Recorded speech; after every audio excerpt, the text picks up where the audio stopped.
The debate over whether bear spray or firearms are more effective in preventing a bear attack are based on two studies that were done in Alaska.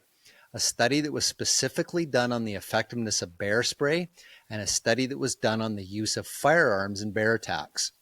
So the two quote unquote facts from these two studies that always get reported by the media are: one, bear spray has been proven to be 98% effective in deterring an aggressive bear attack. And you're more likely to be hurt by a bear if you're only carrying a firearm. More often than not, these two studies have been used, in my opinion, to try to discredit firearm owners or hunters whose choice of protecting themselves from a bear attack is a firearm. So what's the truth? The objective of the bear spray study was to look at the number of cases in which people used bear spray to successfully defend themselves. They looked at 83 incidents and concluded that people were successful 98% of the time defending themselves with bear spray against brown bears.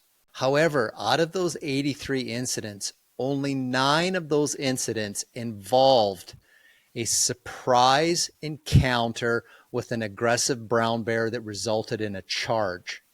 A quarter of those incidents that bear spray was used against a bear were actually pre-planned bear hazing events conducted by wildlife biologists. The bear spray study also left out hunters who used bear spray for self-defense, and any incidents in which a person was not able to access their bear spray fast enough in a self-defense situation were not included in the data set. The objectives of the firearms study were to actually understand the causes of when a firearm failed in a self-defense situation.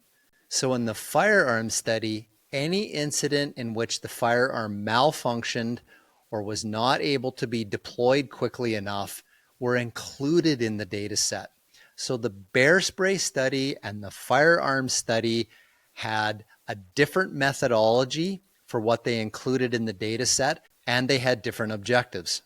Now, numerous media sources have cited these two studies and they compared the results.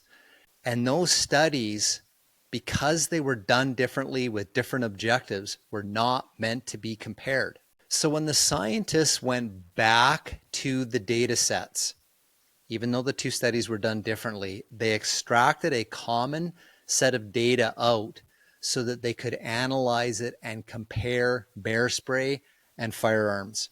So the caveat here is this ended up being a very small sample size. So of the 14 close encounters with an aggressive behaving brown bear, bear spray was effective 85% of the time in deterring the bear's aggressive behavior. Handguns were 84% effective. Out of those 14 close encounters with an aggressive brown bear, 9 of those incidents resulted in the bear charging the person. In those 9 cases in which bear spray was used and a firearm was used for self-defense, bear spray was only 33% effective in stopping an aggressive brown bear charge, and a firearm was effective 95% of the time.